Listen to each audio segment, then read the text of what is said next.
नमस्कार बच्चों। अगला क्वेश्चन हमारा 5 नंबर है। जांच कीजिए कि क्या किसी प्राकृत संख्या n के लिए संख्या 6 पे घात n अंक शून्य पर समाप्त हो सकती है। तो देखते हैं।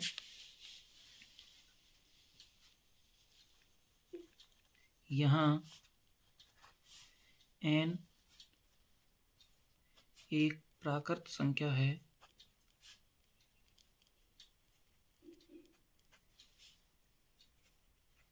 ये हमें सवाल में दिया है कि n एक प्राकृत संख्या है। अब यहाँ पे 6 पे घात n दिया है जिसको हम लिख सकते हैं 2 गुणा 3 पे घात n। अब देखिए, अगर ये संख्या हमारी 2 गुणा 5 होती तो हमें शून्य प्राप्त हो जाता, लेकिन इसमें 2 गुणा 3 है तो यहाँ पे लिख देंगे चूँकि 2 गुणा 3 पे घात n बराबर नहीं है 2 गुणा 5 पे घात n के। अगर ये 2 गुणा 5 के बराबर होती तो यह शून्य पर समाप्त हो जाती। इसलिए कह सकते हैं हम कि 6 पे घात n अंक शून्य पर समाप्त नहीं हो सकती।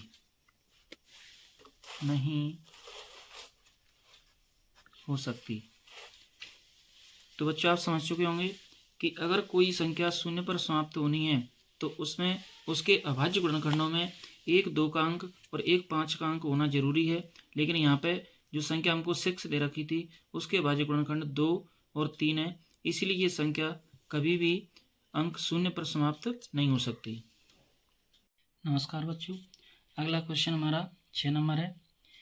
क्वेश्चन है, व्याख्या कीजिए कि 7 गुणा 11 गुणा 13 प्लस 13 और 7 गुणा 6 गुणा 5 गुणा 4 गुणा 3 गुणा 2 गुणा 1 प्लस 5 भाज्य संख्याएं क्यों हैं। तो चलिए देखते हैं। तो बच्चों, हम आपको पहले ही बता दें कि भाज्य संख्याएं वो होती हैं जिनके 2 से अधिक गुणनखंड हो सकें। तो देखते हैं इसमें संख्या को सॉल्व करके इसके कितने गुणनखंड आते हैं। तो क्वेश्चन नंबर 6, तो इसमें हमारे 2 सवाल हैं।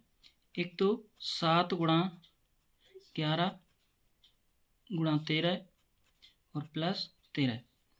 अब देखिए, इसमें इन तीनों संख्याओं का गुणा करेंगे और प्लस ये 13 है।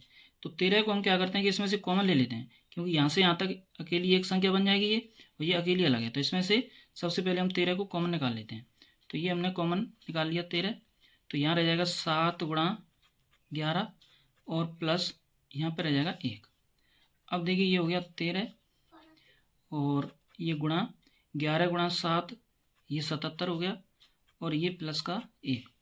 अब देखिए, यहाँ से आगे ये 13 और ये 77 प्लस 1 78 और ये हो गया 13 गुणा इस 78 को मैं अभाज्य गुणनखंडों के रूप में देखूं तो यहाँ से 13 6 78 होता है 13 और गुणा 6 और 6 को भी कह सकता हूँ मैं 2 गुणा 3। तो यहाँ पर देखा जाए तो ये पूरी की पूरी संख्या के कितने गुणनखंड आ गए 1 2 3 4, जबकि भाज्य संख्या के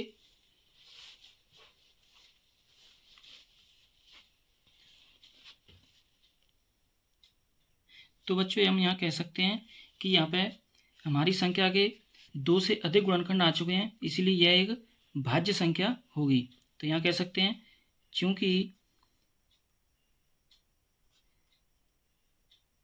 यहाँ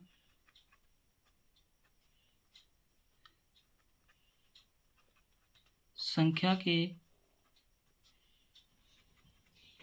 4 गुणनखंड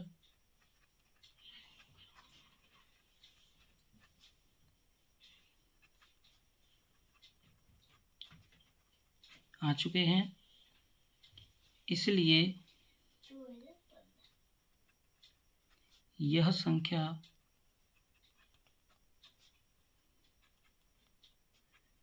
भाज्य संख्या है। इसी प्रकार हम अगले क्वेश्चन को भी कर लेते हैं। तो अगले क्वेश्चन के लिए हमारी संख्या थी 7 गुणा 6 गुणा 5 गुणा 4 गुणा 3 गुणा 2 गुणा 1 प्लस 5। तो बच्चों इसमें भी हम देखें कि यहाँ से लेकर यहाँ तक पूरी एक संख्या बनेगी अगर इनका गुणा करते हैं तो, और प्लस का चिन्ह यहाँ से ये दूसरी संख्या होगी यानी कि 5। तो इसमें भी 5 आ रहा है और इसमें भी 5 आ रहा है, तो इस 5 को ले लेंगे कॉमन। तो इसमें रह जाएगा 7 गुणा 6 और ये 5 आ गया बाहर कॉमन, तो यहाँ रह जाएगा 4 गुणा 3 गुणा 2, और इस 1 को रखो यहाँ पे या मत रखो, यहाँ से ये 5 कॉमन आ गया तो यहाँ बन जाएगा 1 और ये 5। अब देखिए यहाँ पे इस पूरी संख्या के गुणा कर लेंगे तो वो आ जाएगा हमारा 1008 और प्लस ये 1। अब देखिए 5 गुणा 1008 और प्लस 1 1009, और ये कंप्लीट संख्या जो बन गई वो बन गई हमारी 5045। चूँकि 5045 संख्या जो है हमारी 5, 1009 से विभाज्य है,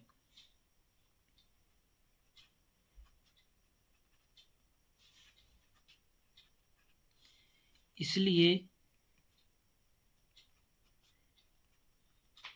दी गई संख्या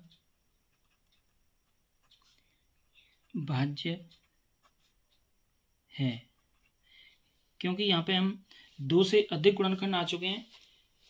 अभाज्य संख्या केवल और केवल ये तभी नहीं हो सकती जब इसके केवल और केवल 2 गुणनखंड होते, और वो भी 2 गुणनखंड क्या होते, एक तो होता 1 और एक होती है स्वयं वो संख्या। लेकिन यहाँ पे एक के अलावा एक तो होता ही है, लेकिन यहाँ पे 5 भी है गुणनखंड, 1009 भी है और 1 भी है, इसीलिए यहाँ पे 3 गुणनखंड हो चुके हैं, यानी कि 2 से अधिक, इसलिए यह संख्या भाज्य संख्या है। नमस्कार बच्चों, अगला क्वेश्चन है हमारा, किसी खेल के मैदान के चारों ओर एक वृत्ताकार पथ है। इस मैदान का एक चक्कर लगाने में सोनिया को 18 मिनट लगते हैं, जबकि इसी मैदान का एक चक्कर लगाने में रवि को 12 मिनट लगते हैं। मान लीजिए वे दोनों एक ही स्थान और एक ही समय पर चलना प्रारंभ करके एक ही दिशा में चलते हैं, तो कितने समय बाद वे पुनः प्रारंभिक स्थान पर मिलेंगे। तो इस तरह के क्वेश्चन में अगर हम देखें कि जैसे उसको ये है, जैसे मान लीजिए सोनिया, तो सोनिया को पहला चक्कर जो लगता है वो यानी कि 18 मिनट बाद लग जाता है। इसी प्रकार रवि को जो पहला चक्कर लगता है, पहले चक्कर को पूरा करने में समय लगता है उसको 12 मिनट लग जाते हैं। अब यहाँ पे देखें तो सोनिया को अगला चक्कर लगाने में कितना समय लगेगा, यानी अगले 36 मिनट में वो पुनः उसी स्थान पर आ जाएगी, और ये अपने 24 वाले टाइम पर फिर दोबारा से आ जाएगा। अब इसी तरह इसको देखें तो ये 18 दूनी 36, 18 × 3 = 94 मिनट में पुनः उसी स्थान पर आएगा, और इसको देखें तो ये 12 पे पहले पे होगा, दूसरे नंबर पर 24वें मिनट पे मिलेगा, और तीसरे नंबर पर ये 36वें मिनट पे तीसरा चक्कर पूरा कर लेगा। अब देखें कि दोनों में आखिर वो कौन सा समय है जब ये मिले होंगे, तो वो समय हमारा निकला इसमें 36। तो बच्चों इस बात का मतलब ये हुआ कि इन दोनों के मिलने का जो समय है वो यानी कि 18 मिनट और 12 मिनट का एक गुणज है, अर्थात 12 और 18 का एलसीएम। तो इस सवाल का सीधा सा मतलब हो गया कि यहाँ पे हमें 18 और 12 का एलसीएम ज्ञात करना है। तो देखिए बच्चों कैसे सवाल को लिखेंगे, तो यहाँ पे हम लिख देंगे कि वे दोनों पुनः उस समय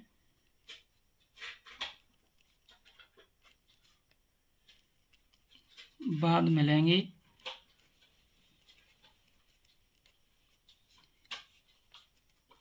जो 18 मिनट और 12 मिनट का एक गुणज होगा।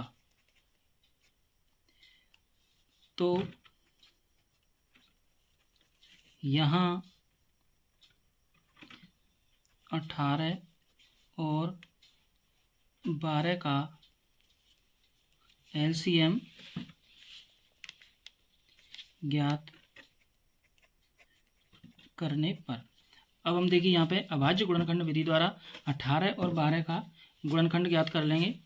तो देखिए 18 के यहाँ पे अभाज्य गुणनखंड करेंगे हम, तो 18 के अभाज्य गुणनखंड हो जाएंगे 2 गुणा 3 गुणा 3, और 12 के अभाज्य गुणनखंड 2 गुणा 2 गुणा 3। अब यहाँ पे एलसीएम की बात करें तो एलसीएम बराबर कॉमन गुणनखंड देखें तो ये हमारा 2 आ जाएगा कॉमन गुणनखंड, और एक आ जाएगा ये 3, ये 3 आ गया। अब देखिए शेष के रूप में देखें हम तो ये वाला 2 आ जाएगा और ये वाला 3 आ जाएगा। तो यहाँ से इन सब का गुणा करें तो ये आ जाएगा 36। तो हम कह सकते हैं कि अतः 36 मिनट बाद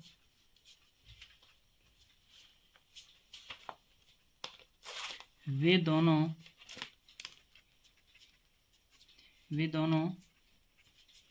पुनः